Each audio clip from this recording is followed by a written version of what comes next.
আজিৰ দিনটোত CLP মহোদয়েও নিজৰ কথাখিনি ক'লে তেওঁ কৈছে যে তেওঁ যি ধৰণে ক'বলৈ বিচাৰিলে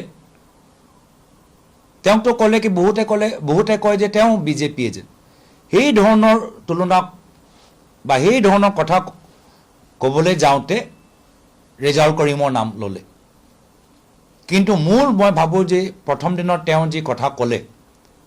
যে শিৱসাগৰ ধুবুৰী কথা কোৱাটো অনুচিত সেয়া তেওঁ মূল কথা